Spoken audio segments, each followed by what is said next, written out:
மண்ணா பொழியும் பொன்னா பொழியும். கையை தட்டுங்களேன்.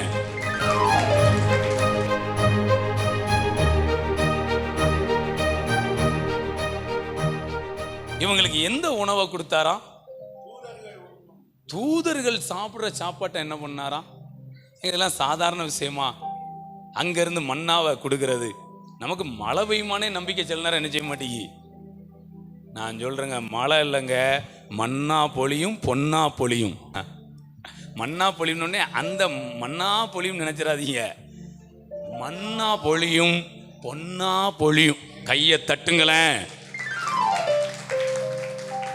ஏன் அதை செய்யறாருன்னா, உங்களை அவர் நேசிக்கிறாராம். உங்களை அவர் நேசிக்கிறேன் அப்படிங்கிறத வெளிப்படுத்துறதுக்கு என்னன்னாலும் செய்வார். ஆண்டவர் உங்களை நேசிக்கிறேங்கிறத உங்களை போஷித்து வெளிப்படுத்துவார். ஜஸ்ட் அவர் உங்களை நேசிச்சுட்டு அப்படி விடுற தேவன் இல்லை. ஏவா வந்தாயா, தேடி வந்துட்டான், சரி வந்த வயலுக்கு ஒரு கட்டி பிடிச்சிரும். கட்டி பிடிச்சி ஒரு முத்தத்தை அவனை என்னெல்லாம் செய்கிறாருன்னு ஆண்டவர் அப்படிதானங்க கட்டி பிடிச்சாரு இளையகுமாரன. அவர் சொல்றாரு, யோவான் 13:34 ஒரு அன்பு எழுதப்பட்டிருக்கு. நீங்கள் ஒருவரில் ஒருவர் அன்பாயிருங்கள். ஏங்க இதெல்லாம் அன்பை பிராக்டிஸ் பண்றவங்க, சும்மா வாயில பேசிட்டு போறது. ஹல்லேலூயா. அதில் சொல்ற, நீங்கள் ஒருவரில் ஒருவர் அன்பாயிருங்கள். மத்தேயு 22 சொன்னதெல்லாம் இப்ப விட்டுட்டாரு ஆண்டவர். அவர் தான் அங்கேயும் சொன்னாரு, அவர் தான் இங்கேயும் சொல்றாரு, தான் அங்கேயும் சொல்றாரு, உன்னை நீ நேசிப்பல பிறனையும். ஆனா இன்னொரு இடத்துல வந்து சொல்றாரு, நீங்கள் ஒருவரில் ஒருவர் அன்பாயிருங்கள். எப்படி அன்பா இருக்கணுமா தெரியுமா? நான் உங்களில் அன்பாயிருந்தது போல நீங்களும் ஒருவரில் ஒருவர் அன்பாயிருங்கள்.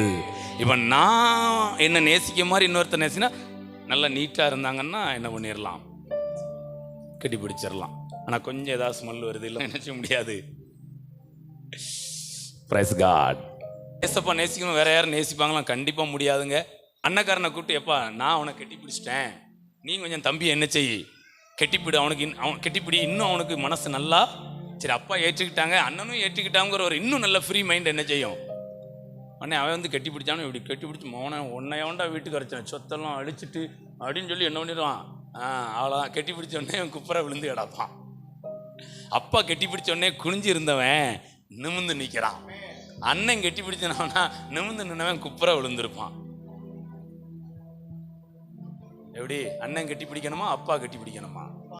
அப்பாவுடைய அரவணைப்பிலே இருந்துருங்க, தலை உயர்ந்துக்கிட்டே இருக்கும். ஸோ நான் சொல்கிறேன், அப்பாவுடைய அரவணைப்பிலே இருங்களேன். நான் சொல்லட்டுங்களாங்க, நம்முடைய ஆண்டவர் நேசிக்கிற ஆண்டவர் மட்டுமல்ல, நம்மை போஷிக்கிற ஆண்டவர். Praise God. நீங்கள் எங்கள் சபையில் வரும்போது நேசிக்கப்படுகிறீர்கள். உங்கள் வீட்டுக்கு போகும்போது, உலகத்தில் போய் இருக்கும்போது தேவனால் போஷிக்கப்படுகிறீர்கள், போஷிக்கப்படுகிறீர்கள், போஷிக்கப்படுகிறீர்கள். நீங்கள் சமாதானமாக வாழ்கிறதுக்கு என்ன தேவையோ, பணமா, பரிசுத்தமா, உண்மையா, உறவுகளா, என்னென்ன வேணுமோ எல்லாத்தையும் கொடுத்து உங்களை போஷிக்கிற தேவன், உங்களை போஷிக்கிற தேவன். ஜஸ்ட் நான் உன்னை நேசிக்கிறேமா அப்படின்னு சொல்லி கட்டி பிடிச்சி ஒரு முத்தத்தை கொடுத்துட்டு அப்படியே அனுப்புகிற தேவன் கிடையாது. டேய், கொண்டு வாடா அந்த மோதிரத்தை, கொண்டு வாடா அந்த பாதரட்சைய, கொண்டு வாங்கடா உயர்ந்த வஸ்திரத்தை, அடிங்கடா அந்த அந்த ஒரு கோழி சாவு கிடந்தது இல்லடா, பிள்ளை வந்திருக்கான், கொளுத்த கண்டை. கையை தட்டுங்களேன். ஓ தேங்க்யூ லார்ட். ஆனா அவன் பண்ண வேலைக்கு அவனைத்தான் அடிக்கணும். ஆனா ஆண்டவர் அவன் பண்ண வேலையை பார்க்கல, தான் என்ன பண்ணணுங்கிற வேலையை பார்க்கிறாரு. Praise God. ஆண்டவர் வெறுமனை நேசிக்கிற ஆண்டவர் மட்டுமில்ல, தான் நேசிப்பதை என்னென்னலாமோ செஞ்சு போஷித்து அதை வெளிப்படுத்துகிறார்.